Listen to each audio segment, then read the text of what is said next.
వచ్చిన మీ అందరికీ ప్రత్యేకమైన వందనాలు. వేరియస్ ప్లేసెస్ నుంచి ప్రభు వాక్యం పట్ల చక్కగా నేర్చుకుంటకు ఆసక్తి కలిగి చేరువచ్చిన సహోదరులందరికీ మరొకసారి వందనాలు తెలియజేస్తూ చిన్న ప్రార్థనతో మనము ఈరోజు సెషన్ని స్టార్ట్ చేద్దాం. దయగల మా తండ్రి, జీవంగల మా ప్రభా, మాకిచ్చిన ప్రాణప్రాప్తికై స్తోత్రాలు. మీ కుమారుడైన యేసుక్రీస్తు ద్వారా అనుగ్రహించిన నిత్యరక్షణ, శాశ్వతమైన జీవానికై స్తోత్రాలు చెల్లిస్తున్నాం తండ్రి. అయ్యా, మా ధ్యానాన్ని దీవించండి. మీ కుమారుడైన యేసుక్రీస్తు పోలికలోనికి వచ్చినట్లుగా, మీ కుమారుడైన యేసుక్రీస్తు నామం గొప్ప చేయబడినట్లుగా, మీ కుమారుని నామానికి ఘనత ప్రభావాలు కలిగినట్లుగా ఈ సెషన్ అంతట్లో మీ కృపను దయచేసి సహాయం దయచేయమని మీ నామానికి ఘనతయు ప్రభావాలు ఆరోపిస్తూ మా ప్రభువైన యేసుక్రీస్తు అత్యున్నతమైన నామంలో ప్రార్థించి ఈ సెషన్ని స్టార్ట్ చేస్తున్నాం మా తండ్రి. Amen. Thank you on and all. మనము మన రెగ్యులర్ క్లాస్ని మనం స్టార్ట్ చేద్దాం. సో లాస్ట్ వీక్ ప్రభు మహాకృపను బట్టి మనం బిబ్లియాలజీలో 11th పార్ట్ని మనం స్టడీ చేసాం. ఇల్యూమినేషన్ ఆఫ్ ద బైబిల్ అనే విషయాన్ని మనం స్టడీ చేసాం. ఒక వ్యక్తి దేవుని వాక్యాన్ని గ్రహించడంలో పరిశుద్ధాత్ముని యొక్క పరిచర్యని మనం చూసాం. ఎందుకు చాలామంది వాక్యం చదువుతున్నా కానీ వాక్యాన్ని సరిగా అర్థం చేసుకోవడం కాదు, కానీ వాక్యాన్ని వారు హృదయంలోకి తీసుకోలేకపోతున్నారు. ఎందుకు చాలా సార్లు చాలా పెద్ద పెద్ద స్కాలర్స్ కూడా వాక్యాన్ని చదువుతున్నప్పుడు వేరే రీతిగా పొరపడుతూ ఉన్నారు అనే విషయాలు మనం చూసాం. పరిశుద్ధాత్మని యొక్క పరిచర్య విశ్వాసులు ఇంకా స్ట్రెంగ్తన్ అయ్యి క్రీస్తు సారూప్యతలోకి రావాలని, అట్లాగే అవిశ్వాసులు యేసుక్రీస్తు ప్రభునందు విశ్వాసం ఉంచి వారు యేసుక్రీస్తు శిష్యులుగా మారాలి అనే ఈ రెండు పరిచర్యలని మనం జాగ్రత్తగా ధ్యానం చేశాం. ఇంకొక విషయాన్ని జ్ఞాపకం చేస్తున్నాను. ఈ ప్రపంచంలో ఎవరైనా దేవుని గురించి ఆసక్తి కనబరుస్తూ ఉన్నారు అంటే వారు ప్రాథమికంగా సాతాను వారు కలుగు చేసిన గుడ్డితనం నుంచి బయటికి రావడానికి ఆసక్తి చూపెడతా ఉన్నారు. సో అది మనం అర్థం చేసుకొని ప్రభు విషయమై మనము ఎంత త్యాగానికైనా సిద్ధపడదాం, కానీ వారికి దేవుని గురించిన విషయాలను వివరించడంలో, దేవుని గురించిన సత్యాన్ని చక్కగా తెలియజెప్పడంలో అలయకుండా కడ ఊపిరి దాకా మనము ప్రయత్నం చేద్దాం. ఎందుకంటే ప్రభువు ఎప్పుడు తన కార్యాన్ని జరిగిస్తాడో మనకు తెలియదు, కానీ అలాంటి వారి విషయంలో మనము ఎంతో బాధ్యత తీసుకొని ఉండవలసిన వారమై ఉన్నాం. సో ఈరోజు మనం బైబిల్ని అర్థం చేసుకుంటా అనే విషయాన్ని ధ్యానం చేయబోతున్నాం. So interpretation of the Bible అనే దాని గురించి మనం చూడబోతున్నప్పుడు బైబిల్ని అర్థం చేసుకోవడం అంటే ఏంటి అనే దాని గురించి, అంటే దేవుని వాక్యం మనము అర్థం చేసుకోవడం. ఈ దేవుని వాక్యాన్ని అర్థం చేసుకోవడం ఏముంది బెదరు, మామూలుగా కదా అనుకుంటాం. ఎస్, అది మంచిదే ఆ అభిప్రాయం. కానీ దేవుని వాక్యాన్ని అర్థం చేసుకోవడంలో దేవుని ప్రజలు సరైన అండర్స్టాండింగ్ కలిగి ఉండాలి. దేవుని వాక్యాన్ని అర్థం చేసుకోవడంలో చూస్తూ ఉన్నప్పుడు చాలా విశేషమైనటువంటి కృషి మనం చేసినప్పుడు చక్కగా దేవుని వాక్యాన్ని అర్థం చేసుకుంటాం. దేవుని యొక్క ఉద్దేశాలను మనం అర్థం చేసుకొని క్షేమాభివృద్ధి పొందుతాం. సో ఈరోజు బైబిల్ని అర్థం చేసుకుంటా లేదా ఇంటర్ప్రిటేషన్ ఆఫ్ ద బైబిల్ అనే ఈ క్లాస్లో మనము కొన్ని ఇష్యూస్ని ప్రభు పాదాల దగ్గర ధ్యానించబోతున్నాం. బైబిల్ని అర్థం చేసుకోవడం సాధ్యమేనా? Is there a way to understand the Bible or is it possible to understand the Bible?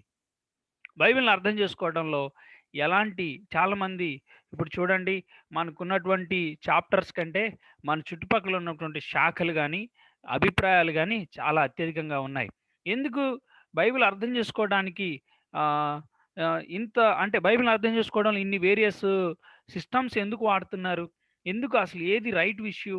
అసలు దేవుని వాక్యాన్ని చదవటంలో రైట్ ఇంటర్ప్రిటేషన్ చేయడానికి సరైన సిస్టమ్ ఏది అనే దాన్ని మనం స్టడీ చేయబోతా ఉన్నాం. తర్వాత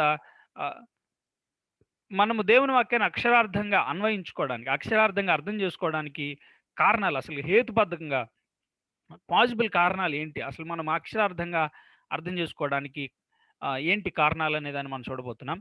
తర్వాత కొన్ని ప్రిన్సిపల్స్, దేవుని వాక్యాన్ని మనం స్టడీ చేస్తున్నప్పుడు principles of normal hermeneutics, literal hermeneutics, normal hermeneutics ఒకటే. తర్వాత దేవుని వాక్యాన్ని అక్షరార్థంగా మనం అర్థం చేసుకుంటున్నప్పుడు కొన్ని విషయాల్ని కొంతమంది చెప్పే అభ్యంతరాలని మనం చూస్తాం. సో, ఆ తర్వాత మనం ఈరోజు క్లాస్‌ని ప్రభు కృపను బట్టి ప్రభు చిత్తంలో మనం కంక్లూడ్ చేద్దాం.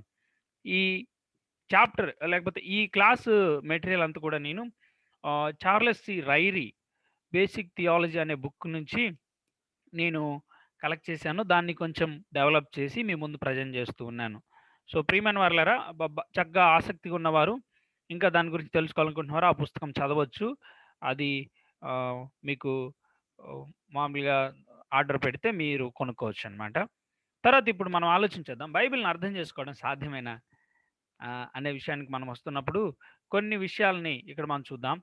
మనం జాగ్రత్తగా అర్థం చేసుకోవడానికి ప్రయత్నం చేస్తున్నప్పుడు బైబిల్‌ని అర్థం చేసుకోవడం సాధ్యమేనా అనే ప్రశ్న మనకొచ్చినప్పుడు అపోస్తల కార్యాలు 8వ అధ్యాయం 30-35 వచనాలు మనం చదివితే మనకి ఒక చక్కని విషయం అక్కడ దొరుకుతుంది.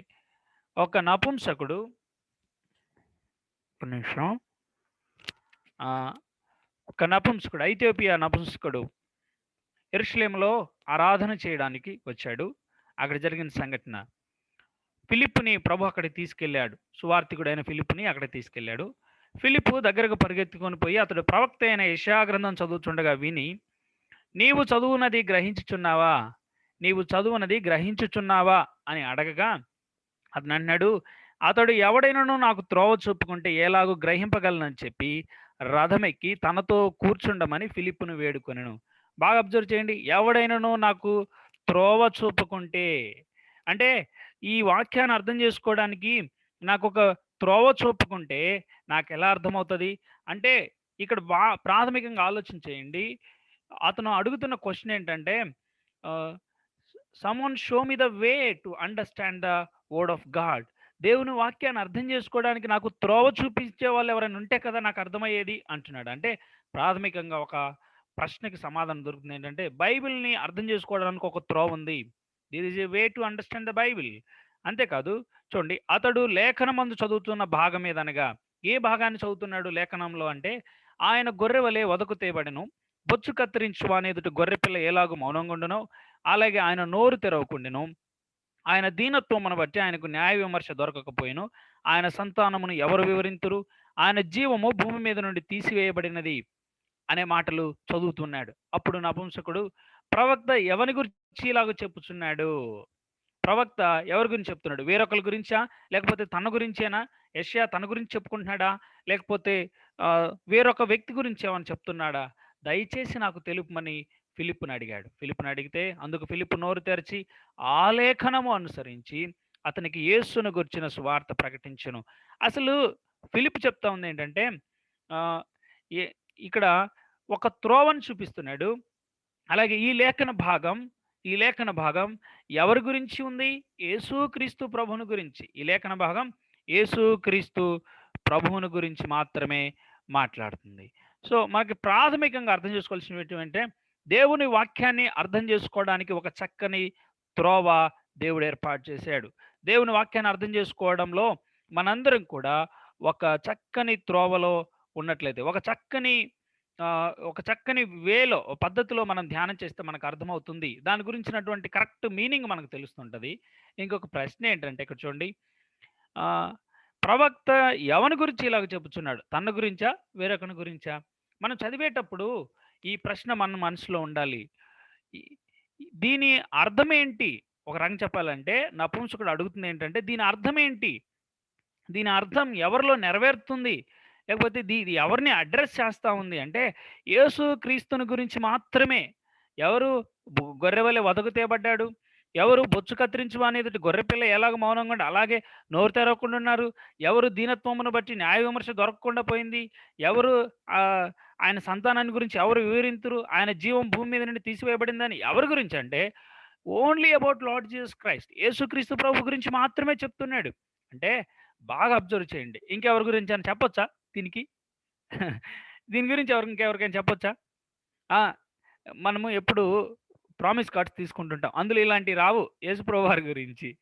ఆహ్, ఒకసారి నేను విన్నాను. ఆహ్, బాగా దుఃఖంలో ఉన్నటువంటి ఒక వ్యక్తి దగ్గరికెళ్ళి, ఆ వ్యక్తికి ఈ లేఖనం చెప్పాడంట. అతని నలగగొట్టుటకు యెహోవాకు ఇష్టమాయెను. ఎవరతను? అక్కడ వాస్తవిక అర్థం ఏంటి? అంటే యేసుక్రీస్తు ప్రభుని గురించి, మెస్సయాని గురించి, రాబోయే క్రీస్తుని గురించి మాట్లాడుతుందది. అంటే బాగా అబ్జర్వ్ చేయండి ఒక పాయింట్. బైబిల్‌ని అర్థం చేసుకోవడం, బైబిల్‌లో ఉన్నటువంటి లేఖనాలకి ఆహ్, అర్థం చేసుకోవడానికి త్రోవుంది. ఇంకోటేంటంటే, వాక్యానికి ఒకటే అర్థం ఉంటది. ఒక లేఖన భాగానికి సంబంధించి ఒకటే అర్థం ఉంటుంది. అక్కడ మనం చదువుతున్నప్పుడు, ఆ లేఖన భాగాన్ని యేసుక్రీస్తు మాత్రమే, ఆ ప్రభువు గురించి మాత్రమే మాట్లాడుతుంది. దాని అర్థం యేసుక్రీస్తులో మాత్రమే ఉంది. దాని అర్థం యేసుక్రీస్తునందు మాత్రమే నెరవేర్చబడబోతుంది అనే విషయం మనం చూస్తున్నాం. సో, మరి ఏ వ్యక్తి కూడా అక్కడ లేడు. సో, ప్రాథమికంగా మనం అర్థం చేసుకోవాల్సిందేంటంటే, ప్రతి లేఖన భాగానికి అర్థం ఒకటే ఉంటది. ప్రతి లేఖన భాగానికి అర్థం ఒకటే ఉంటది. కానీ పాఠాలు అనేకంగా ఉంటాయి. పాఠాలు అనేకంగా ఉంటాయి. Only one meaning with many applications. ప్రతి లేఖన భాగానికి ఒకటే అర్థం ఉంటుంది. కానీ అనేకమైన పాఠాలుంటాయి అనే ప్రాథమికమైన సత్యాన్ని మనసులో నాటుకోవాలని ప్రభునామన మనవి. ప్రియమైన సోదర సోదరీలారా, సహోదర సహోదరులారా గమనించండి. ఇక్కడ దేవుని వాక్యాన్ని అర్థం చేసుకోవడానికి త్రోవుంది. ఆ త్రోవని ఫిలిప్పు ఈ వ్యక్తికి చూపించాడు. ఫిలిప్పు ఈ నపుంసకునికి చూపించాడు. యేసుక్రీస్తుని గురించిన సత్యాన్ని వివరించాడు.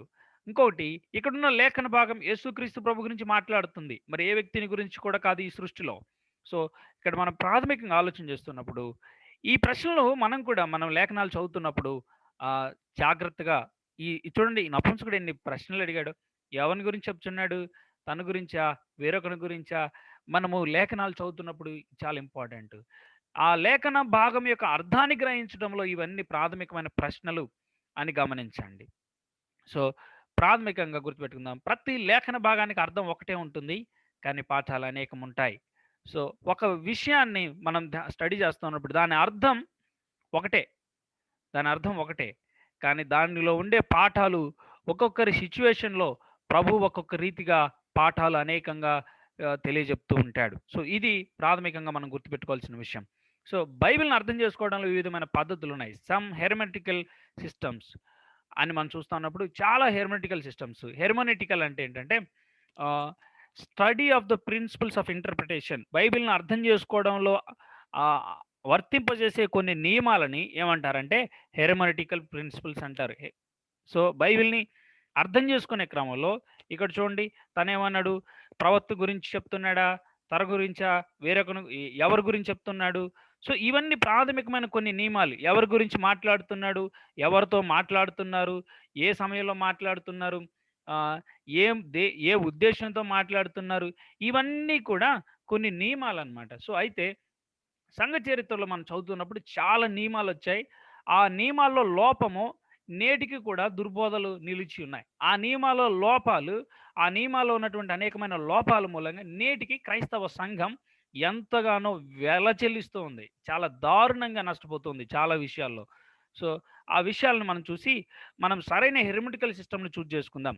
సరైన ఆహ్, నియమాలతోటి బైబిల్‌ని అర్థం చేసుకోవడం మనం ప్రారంభించాలి. ఎందుకంటే దాని నష్టాన్ని నేటికి కూడా క్రైస్తవ సంఘం అనుభవిస్తుంది. సో, ఇప్పుడు మనం చూస్తా ఉన్నప్పుడు అలెగోరికల్ హెర్మెనెటిక్స్, అలంకారిక అన్వయం. అసలు అలెగోరికల్ లేకపోతే అలంకారిక అంటే అర్థం ఏంటంటే ఏ సింబాలిక్ రిప్రజెంటేషన్. ఒక విషయం కనపడుతుంటది. కానీ వాస్తవము అది కాకుండా వేరొకటి సీకింగ్ ద హిడెన్ మీనింగ్. ఆ విషయాన్ని చూస్తున్న విషయాన్ని కాకుండా దాని అంతరంగంలో లేకపోతే దాని వెనుక దాగి ఉన్నటువంటి దాన్ని ఇంకొక రకంగా చూస్తా ఉంటారనమాట. మనం చదువుతున్నప్పుడు ఆహ్, ఇలాంటి ఎలగోరికల్ విషయాన్ని పౌలు చెప్తాడు. నేను అది ఎగ్జాంపుల్‌గా చెప్తున్నాను చూడండి. నేను జస్ట్ చదువుతాను. గల్తీయులకు రాసిన పత్రిక 4 అధ్యాయంలో పౌలు ఆహ్, ఈ రకంగా చెప్తాడు. చూడండి ఆహ్, 4 అధ్యాయం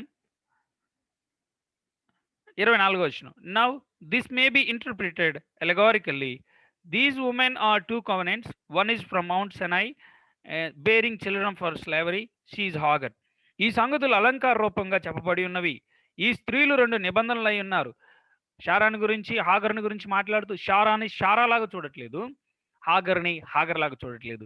హిడెన్ మీనింగ్ అని మనం చూస్తా ఉన్నాం. ఏంటంటే అలంకార రూపంగా, అలంకార రూపంగా అంటే ఆహ్, ఏదైతే ఉందో దాన్ని కాకుండా ఇంకొక విషయాన్ని దానిలో ఉన్నటువంటి హిడెన్ మీనింగ్‌ని వెతకడం చూస్తా ఉన్నాం. దాగి ఉన్న మరొక విషయాన్ని చూడడం మనం చూస్తున్నాం.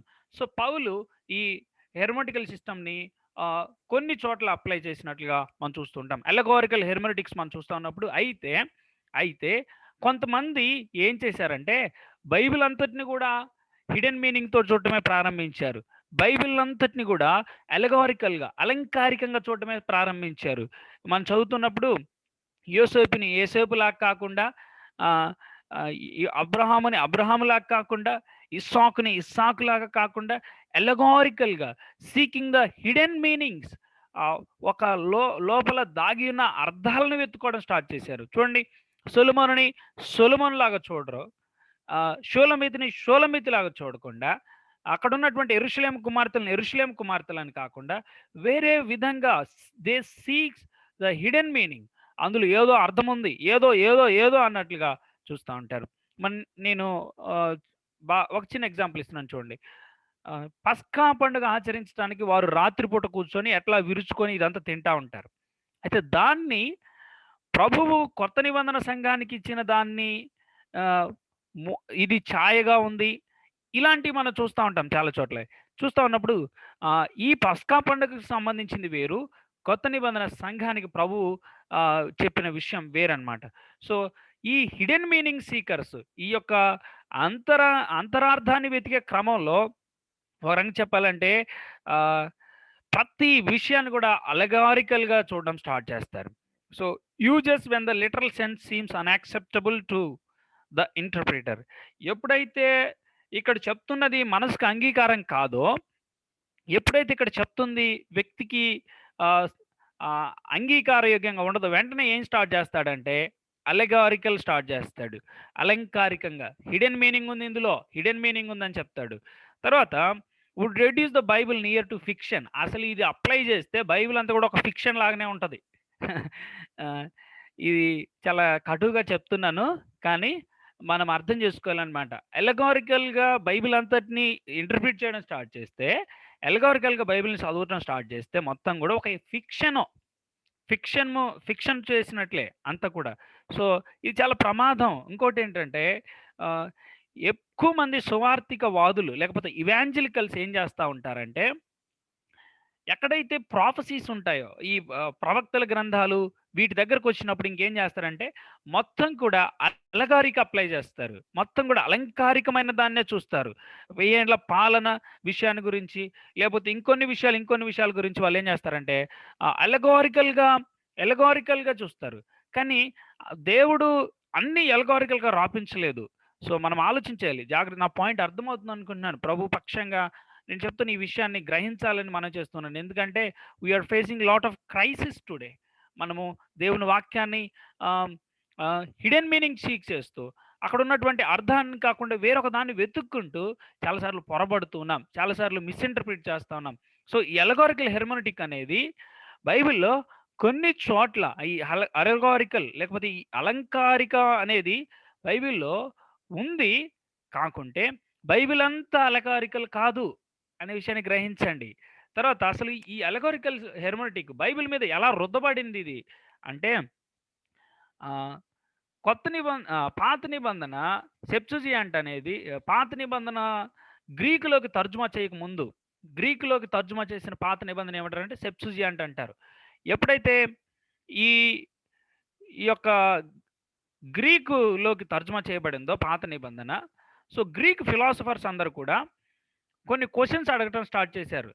సో, కొంతమంది యూదుల యూద ర యు యు జూయిష్ రబ్బీస్, యూదా బోధకులు వీళ్ళందరూ మత బోధకులు వీళ్ళందరూ కూడా డిఫికల్టీ ఫేస్ చేయడం స్టార్ట్ చేశారు. వాళ్ళు సరిగ్గా చెప్పలేకపోతూ చివరికి ఏం చేశారంటే, అప్పటికే గ్రీక్ ఫిలాసఫర్స్ చాలా బుక్స్ రాశారు. చాలా దారుణమైన ఆహ్, అనైతికతతో నిండిపోయినటువంటి అసంబద్ధమైన పుస్తకాలు. చాలా దారుణమైనటువంటి లైంగిక సంబంధమైన ఆహ్, ఆహ్, అనేకమైన విషయాలు చాలా దారుణంగా రాయబడిన ఆ పుస్తకాల్ని వాళ్ళు ఆహ్, వాస్తవంగా అది కాదండి. దీంట్లో అంతరార్థం ఇంకొకటుంది. ఒకాయనకి 1000 మంది భార్యలున్నారంటే, 1000 మంది భార్యలు ఆహ్, ఉన్నారు అంటే, అక్కడ 1000 మంది భార్యలు కాదండి. ఇంకొకటండి, ఇంకొకటండి. ఇలాగా చాలా దారుణమైనటువంటి interpretations Greek philosophies Greek philosophers ఇవ్వడం స్టార్ట్ చేశారు. దాన్ని బేస్ చేసుకొని అప్పుడున్నటువంటి యూదా ప్రజలు, యూదా కొంతమంది నాయకులు ఏం చేశారంటే, ఈ పాత నిబంధనలో ఏవైతే బుక్స్ వాళ్ళు ఎక్కువగా పరమగీతం గురించి గ్రీక్ ఫిలాసఫర్స్ అడగటం స్టార్ట్ చేశారు. గ్రీక్ ఫిలాసఫర్స్ అడగటం స్టార్ట్ చేస్తే ఇప్పుడు యూదులు ఏం చెప్పడం స్టార్ట్ చేశారంటే, మీరు సొలొమోను షోల్మితి లాగా చూడమాకండి. సొలొమోనేమో యెహోవా, ఈ ఈ షోల్మిత్ ఏమో ఇశ్రాయేలు. ఇది ఇంటిమేట్ రిలేషన్షిప్ గురించి అండి, మీకేం తెలుసు అని చెప్పడం స్టార్ట్ చేశారు. కానీ అంతకు ముందు వరకు కూడా ఆ గ్రంథాన్ని యవనస్తులు వివాహ వయసుకు వచ్చినప్పుడు వారి చేత చదివించేవాళ్ళు. వివాహానికి సిద్ధపాటుగా ఆ పుస్తకాన్ని చదివేవాళ్ళు.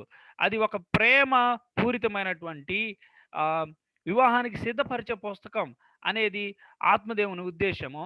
కానీ ఎప్పుడైతే ఈ గ్రీక్ ఫిలాసఫర్స్ వాళ్ళ మీద దాడి చేయడం స్టార్ట్ చేశారో, వాళ్ళ ఎలగోరిని, వాళ్ళు చేసేటువంటి ఆ హిడెన్ మీనింగ్ సీక్‌ని, దాన్ని వెతుక్కోవడాన్ని వీళ్ళు కూడా అడాప్ట్ చేసుకున్నారు. తీసుకొని బైబిల్‌ని చాలా వరకు, చాలా చోట్ల ఎల్లగొరైజ్ చేయడం స్టార్ట్ చేశారు.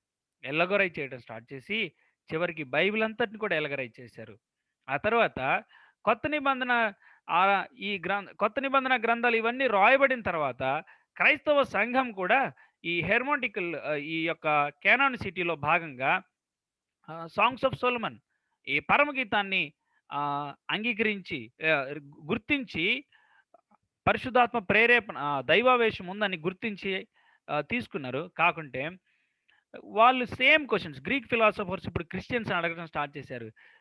ఈ పుస్తకం కెనానిసిటీలో ఉన్న పర్పస్ ఏంటి అని అడిగితే, చూడండి, ఆల్మోస్ట్ అపోస్తలులందరూ ఒకటే చెప్పారు. అపోస్తల టైంలో కూడా ఒకటే మీనింగ్ ఉంది. ఏంటంటే, ఇది యవనస్తులని సిద్ధం చేసేది.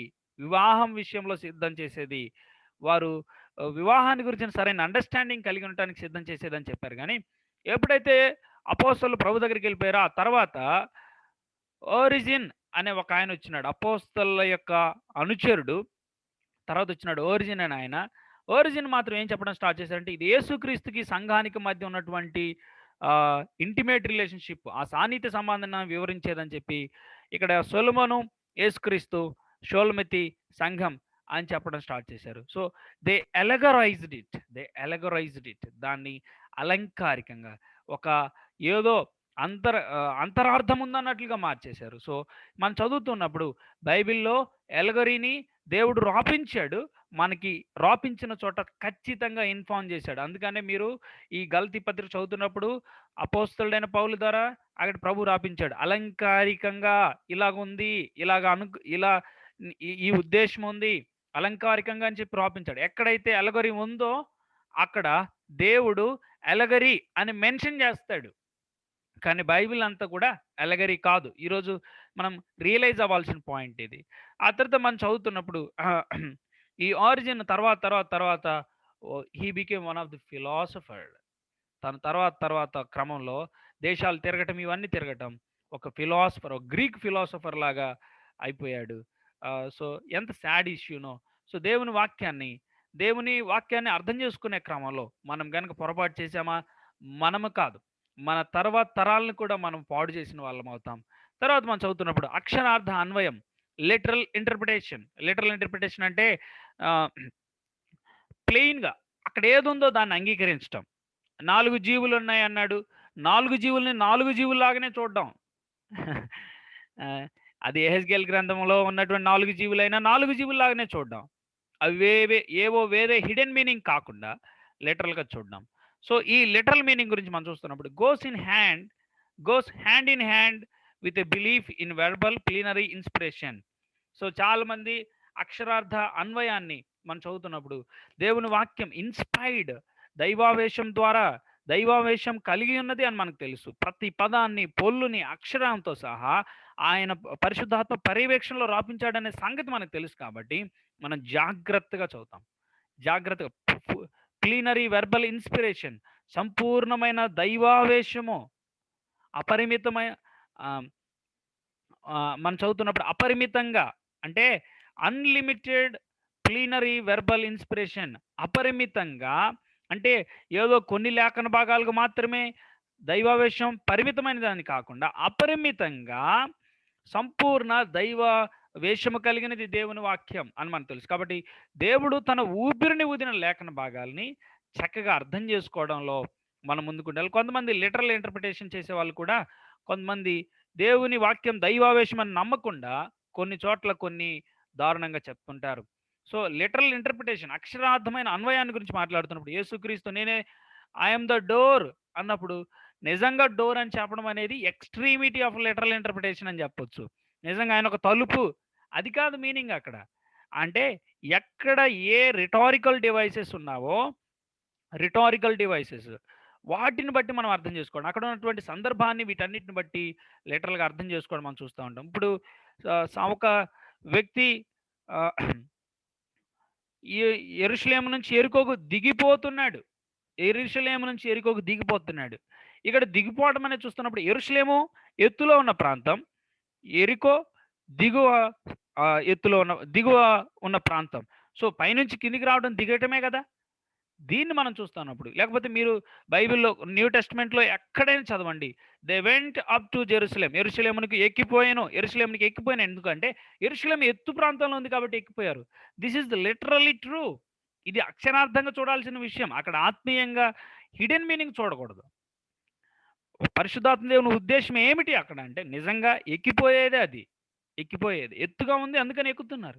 సో ఇది లిటరల్ ఇంటర్ప్రిటేషన్, అక్షరార్థమైన అన్వయం. సో దీంట్లో కూడా ఎక్స్‌ట్రీమిటీకి వెళ్ళేవాళ్ళు చాలా ఆహ్, ఆహ్, తక్కువ తక్కువ మంది ఉంటారు. కానీ ఆ ఎక్స్‌ట్రీమిటీ చాలా దారుణంగా ఉంటది.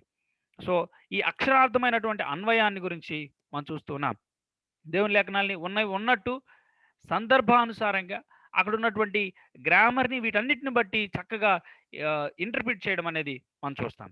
ఆ తర్వాత ఇప్పుడు కొంతమంది ఏం చేస్తారంటే, ఈ రీసెంట్ డేస్‌లో ఎక్కువ మంది చేసే పనేంటంటే, సెమీ ఎలగోరికల్ అంటే సగము అలంకారికం జెప్తారు. అంటే మిగిలిన సగం ఏంటి? అంటే ఇటు పక్క బొమ్ముందంటే ఇటు పక్క ఏముంది? బొరుసుంది. ఇటు పక్క హెడ్ అంటే ఇటు పక్క ట్రైలే ఉంటది. సో, ఇటు పక్క సగం అలగారి జెప్తారు. అంటే మిగిలిన సగం ఏంటి? అక్షరార్థం జెప్తారు.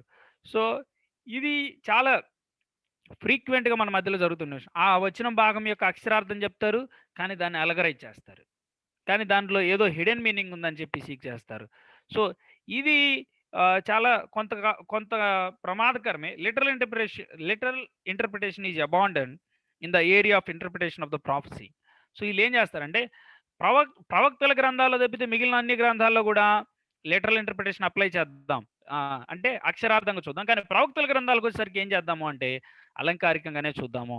అలంకారికంగానే చూద్దాము. సో, ఆహ్, ఈ యోహాను ప్రకటన గ్రంథం రాసిందంతా కూడా ఎలగరైజ్డ్ అని చాలామంది అనుకుంటుంటారు. సో, మనము ఇక్కడ ఇవన్నీ చూస్తా ఉన్నప్పుడు మిగిలినవన్నీ బాగానే చెప్తారు. కానీ అక్కడికొచ్చేసరికి ఎలగరైజ్ చేస్తారు. సో, అన్నీ ఎలగరైజ్ చేయడానికి లేదు గానీ, దేవుని వాక్యం వేటినైతే ఎలగరి అని మెన్షన్ చేస్తూ మనల్ని గైడ్ చేస్తా ఉందో, దాన్ని మాత్రమే మనం అలంకారికంగా చూడాలి. సో, షారాని షారాలాగానే చూస్తున్నాం. అయితే కొత్త నిబంధనలో ఆత్మదేవుడు రాపించుంచాడు. ఆమె స్వతంత్రురాలికి సాదృశ్యంగా ఉంది. ఆమె ఆహ్, ఈ స్వతంత్రమైన పట్టణం యెరూషలేమునికి సింబల్‌గా ఉందని చెప్తున్నాడు.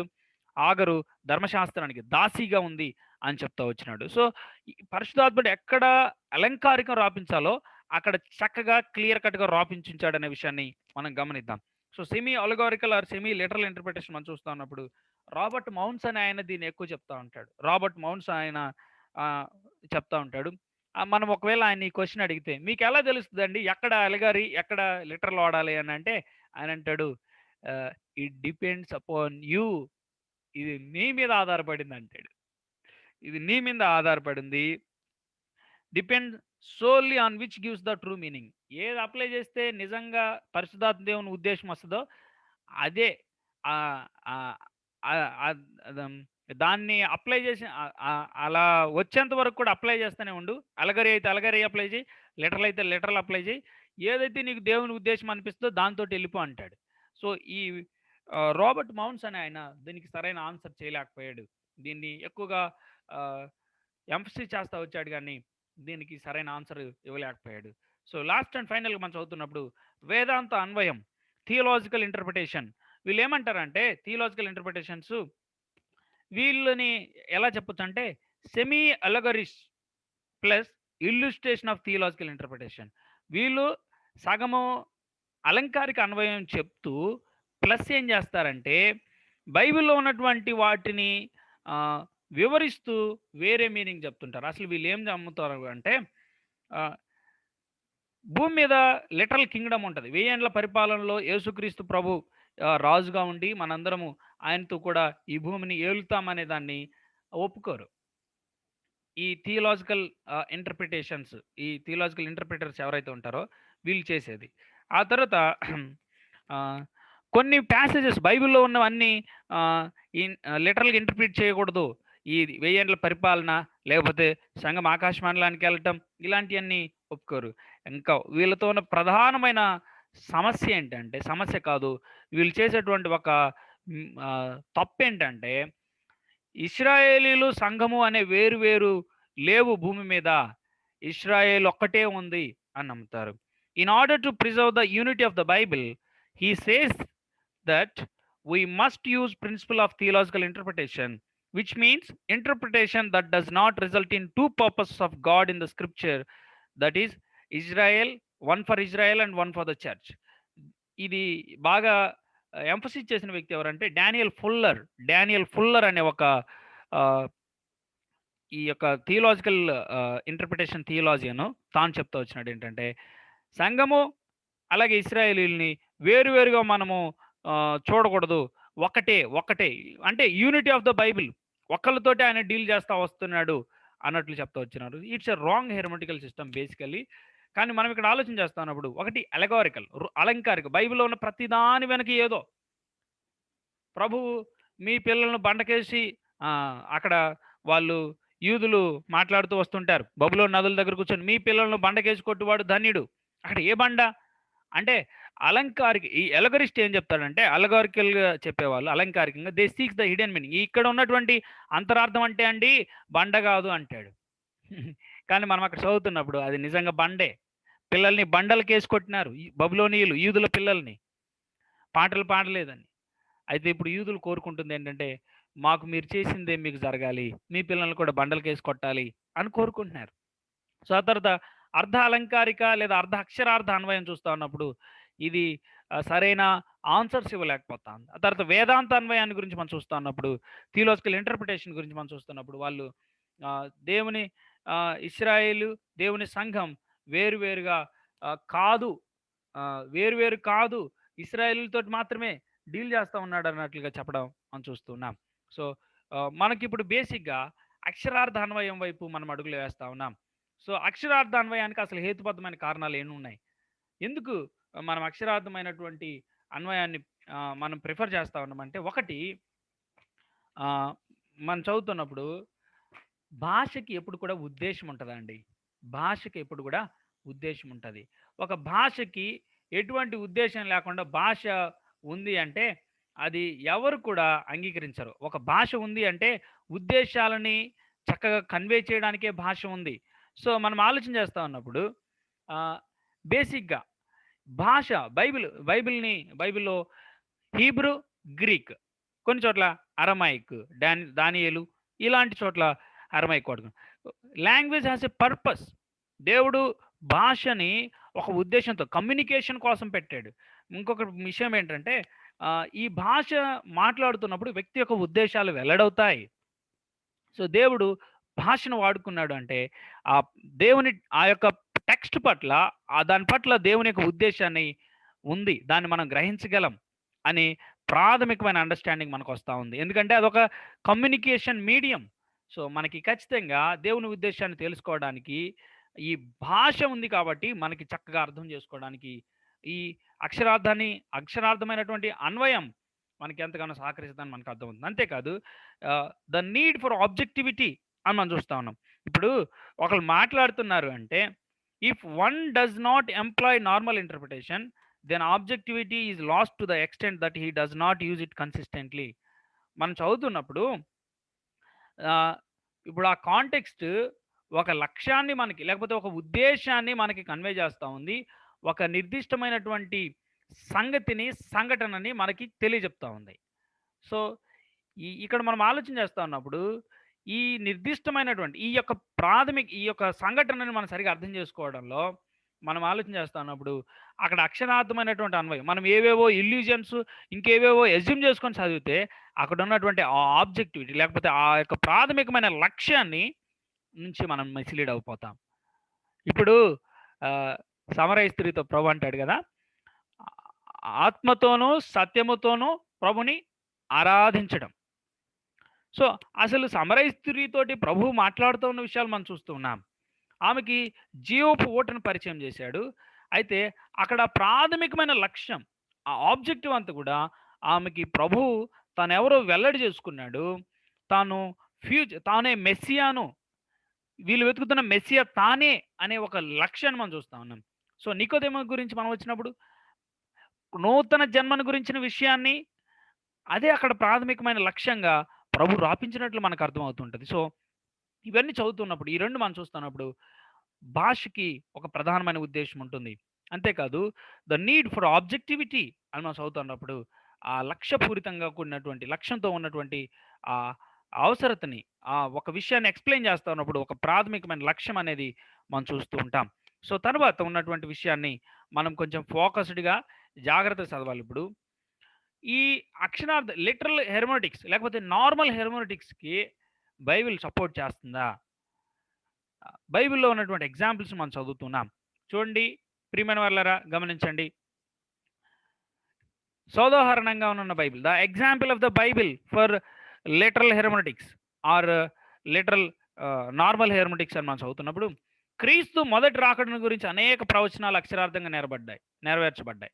చూడండి, ఆయన గురించి మనం చదువుతున్నప్పుడు క్రీస్తు యేసుప్రభు వారి మొదటి రాకడ గురించి 300 లేదా పైనే ప్రవచనాలు అక్షరార్థంగా నెరవేర్చబడ్డాయి. మీకా గ్రంథం 5వ అధ్యాయం 2వ వచనంలో ఆయన జన్మస్థలాన్ని గురించి మాట్లాడాడు. నిజమే కదా! అక్కడే కదా ప్రభువారు జన్మించింది. అంటే ఆ ప్రాంతం నుంచే కదా ప్రభు వచ్చింది. తర్వాత మలాకీ గ్రంథం 3వ అధ్యాయం 1లో, ఈ తర్వాత యెషయా గ్రంథం 9వ అధ్యాయం 1-2 వచనాలు, యెషయా గ్రంథం 7వ అధ్యాయం 14 వచనాలు మనం చదువుతాం. సో, ఇవన్నీ మనం చూస్తాం. కన్యకకి జన్మిస్తాడని ఆయన ఈ విషయాలన్నీ కూడా మనం చదువుతా ఉన్నప్పుడు, ఇవన్నీ లిటరల్‌గా ఫుల్‌ఫిల్ చేయబడ్డాయి. అవి అక్షరార్థంగా నెరవేర్చబడ్డాయి. అది మనకి ప్రాథమికంగా ఒక డివైన్ గైడ్‌లైన్ లాగా మన ముందు నిలబడతా ఉంది. అంతేకాదు బైబిల్‌లో ఇక్కడ మనం చదువుతున్నప్పుడు నేరుగా అక్షరార్థం కాని 24 ప్రవచనాలున్నాయి. అంటే వేరే కాంటెక్స్ట్‌కి సంబంధించింది యేసుక్రీస్తు వారి దగ్గర వాడబడింది. అయితే అందులో 7 ప్రవచనాలు మాత్రమే అన్యార్థ అన్వయాన్ని సమర్థిస్తున్నాయి. అంటే నాన్ లిటరల్ హెర్మెటిక్స్, లిటరల్‌గా అర్థం చేసుకోకుండా, నాన్ లిటరల్‌గా అక్షరార్థంగా కాకుండా అక్కడ ఉన్నదొకటి కానీ వేరేగా అర్థం చేసుకోవటానికి వేరే మీనింగ్‌ని కన్వే చేస్తున్నట్టుగా పరిశుద్ధాత్మ దేవుడు కొత్త నిబంధనలో ఆ 7 ప్రవచనాలు ముఖ్యంగా అందుకు ఎగ్జాంపుల్‌గా నిలబడుతున్నాయి. సో, ఆ 7 ప్రవచనాలు మనం చూస్తాం ఇప్పుడు. మత్తయి సువార్త 2వ అధ్యాయం 15వ వచనం మనం చూస్తున్నప్పుడు, ఐగుప్తునకు వెళ్ళి ఐగుప్తులో నుండి నా కుమారుని పిలిచి తిని అని ప్రవక్త ద్వారా ప్రభు సెలవిచ్చిన మాట నెరవేర్చునట్లు హేరోదు మరణమునకు అక్కడ నుండెను. సో, యోసేపు, మరియా, మన ప్రభు అయిన క్రీస్తు, యేసుక్రీస్తు వారు ఐగుప్తులకి అక్కడ ఉన్నటువంటి ఆ రాజు యొక్క తన నుంచి తప్పించుకోవడానికి దూత యొక్క గైడెన్స్‌ని బట్టి అక్కడికి వెళ్లారు.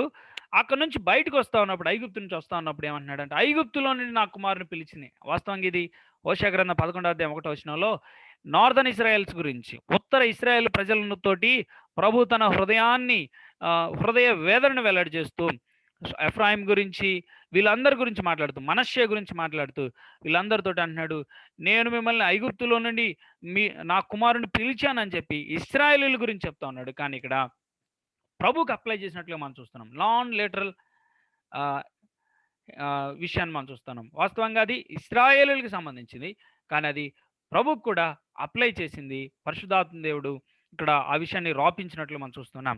ఆ తర్వాత మత్తయి సువార్త 2వ అధ్యాయం 18వ వచనం మనం చదువుతున్నప్పుడు, రాహేలు తన పిల్లల విషయమై ఏడ్చుచు వారు లేనందున ఓదార్పు పొందనలకు ఇండెనని ప్రవక్త అయిన ఇర్మియా ద్వారా చెప్పబడిన వాక్యం నెరవేరును. ఈ ఇర్మియా ఆ జెరూసలేం డిస్ట్రక్షన్ గురించి మాట్లాడుతున్నాడు. యెరూషలేము యొక్క కూల్చివేతను గురించి, యెరూషలేములో జరుగుతున్నటువంటి ఆ విషయాల గురించి మాట్లాడుతున్నాడు. అయితే ప్రభువారు ప్రభువారిని ప్రభువారి వయసు ఒక 2 సంవత్సరాలు ఉన్నటువంటి పిల్లలందరిని కూడా చంపేసిన సమయంలో, ఆ పిల్లలందరిని గురించిన ఆ స్త్రీలు ఏడవటాన్ని రాహేలు ఏడ్చింది. రాహేలు తన పిల్లల విషయమై ఏడ్చుచు అనే విషయాన్ని మనం చూస్తున్నాం. అంటే అక్కడున్నటువంటి జెరూసలేమును గురించిన, యెరూషలేము యొక్క డిస్ట్రక్షన్ గురించినటువంటి ఆ వచనాన్ని ఇక్కడ ఈ ప్రజలకి నాన్ లిటరల్‌గా అప్లై చేసినట్లుగా మనం చూస్తున్నాం. ఆ తర్వాత మత్తయి సువార్త 2వ అధ్యాయం 23వ వచనం మనం చదువుతున్నప్పుడు ఏ ఏలుచున్నాడని విని అక్కడికి వెళ్ళవెరచి, అంటే అక్కడ ఒక రాజు ఏలుచున్నాడు. సో, ఆ రాజుకి అక్కడికి వెళ్ళకుండా స్వప్నమందు దేవుని చేత బోధింపబడిన వాడై గలిలయ ప్రాంతములకు వెళ్ళి, ఎవరు? యోసేపు తన కుటుంబం. నజరేతను ఊరికి వచ్చి అక్కడ కాపురం ఉండెను.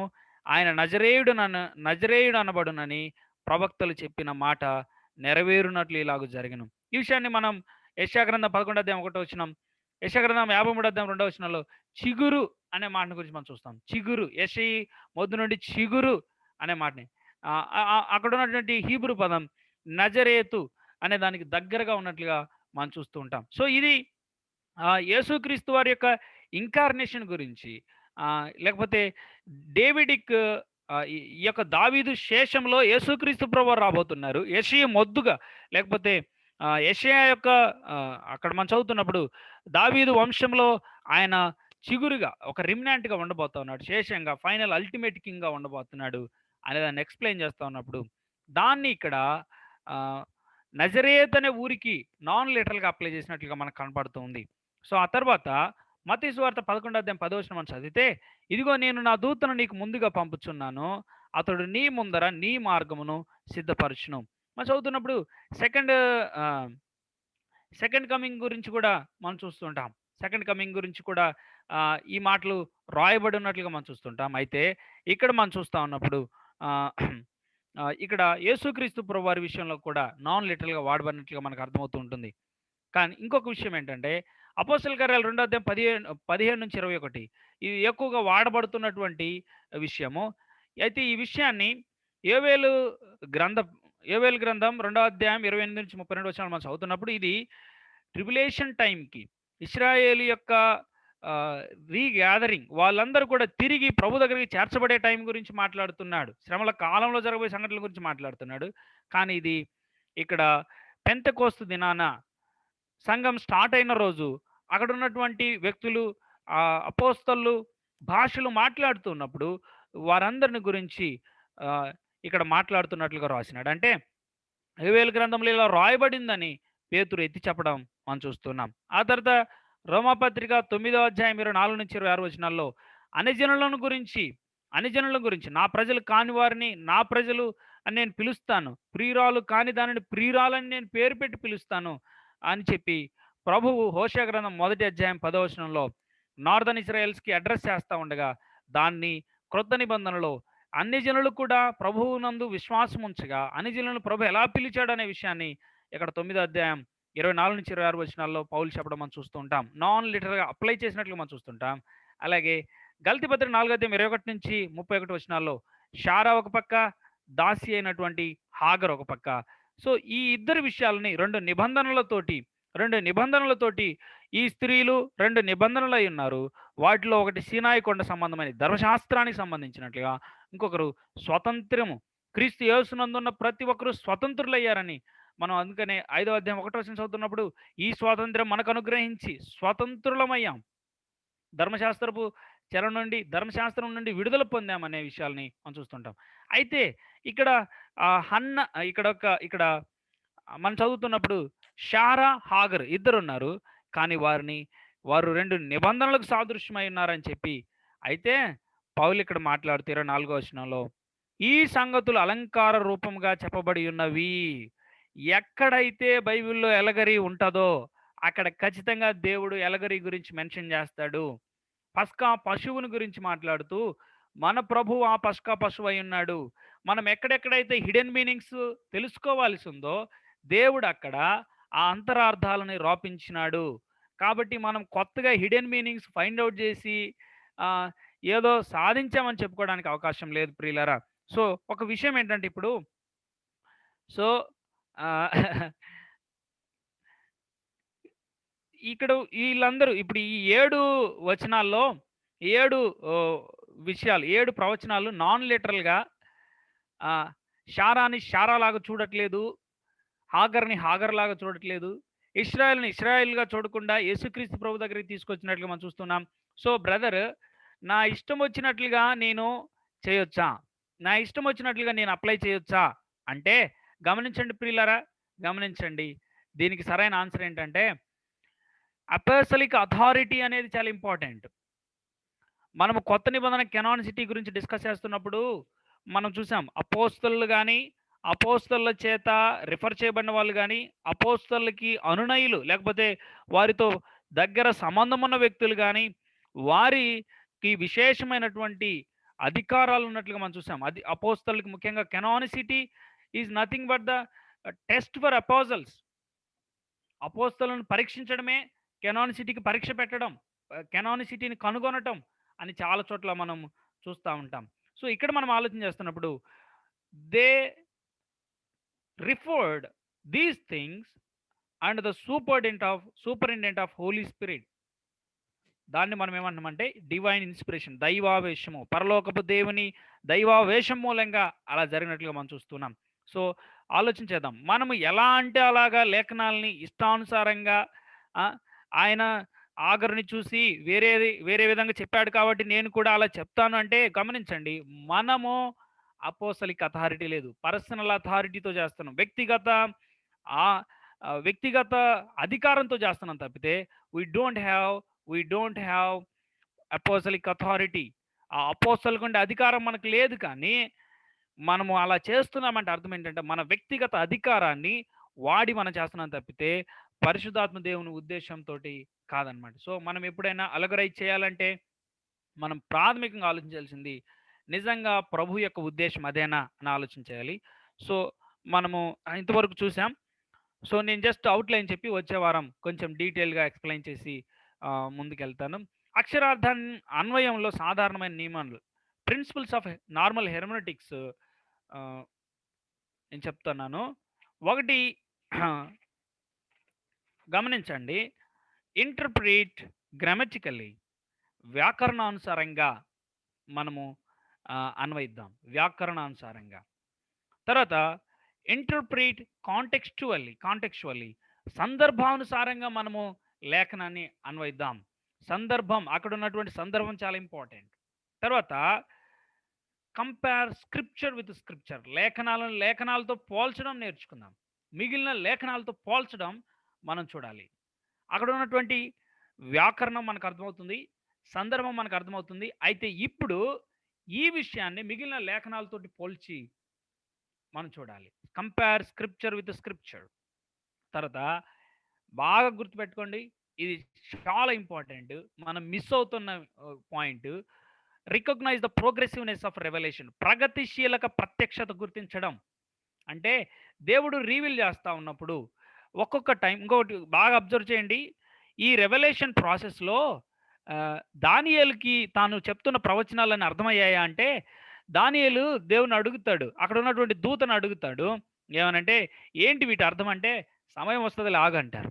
సో, యెషయా తాను ప్రవచిస్తున్న సంగతులు కానీ మనం బాగా అబ్జర్వ్ చేస్తే కొంతమంది ప్రవక్తలకి తాము ఏమి ప్రవచిస్తున్నామో వారు ఎరుగరు. కానీ అయితే కెనానిసిటీ అంతా కంప్లీట్ అయిన తర్వాత, ఈ 66 బుక్స్ మొత్తం గ్యాదర్ అయిన తర్వాత ఇప్పుడు దానికి ఒక మీనింగ్ వచ్చింది, దానికి ఒక అర్థం వచ్చింది. ఓహో, ఇక్కడ ఉన్నటువంటి దానియేలు 70 వారాలు, దానియేలు యొక్క 70వ వారం, 70th week of Daniel is nothing but the tribulation, where it was explained elaborately in Revelation from chapter 6 to 19. So, ప్రకటన గ్రంథంలో 6 నుంచి 19 అధ్యాయాలు, దానియేలు గ్రంథం 70వ వారం, దానియేలు ప్రవచనంలో 70వ వారం అని చెప్పి మనకి ఇప్పుడు అర్థమవుతుంది. కానీ అప్పుడు ఆయనకు తెలీదు, ఆయనకి ఈ విషయాన్ని గురించినటువంటి విషయము తెలీదు. కాబట్టి మనకు అర్థం చేసుకుంటా ఉన్నప్పుడు ఈ ప్రోగ్రెసివ్ రెవల్యూషన్ అనేది మనం దృష్టిలో పెట్టుకొని చదవాలి. యేసుక్రీస్తు ప్రభువారు చెప్పిన విషయాల్ని నేను కొన్ని ఎగ్జాంపుల్స్ ఇవ్వడానికి ఇక్కడ రాశాను. ప్రభు చిత్తమైతే, ప్రభు ఆగమనం ఆలస్యమైతే వచ్చే వారం మనము వాటి గురించి స్టడీ చేద్దాం.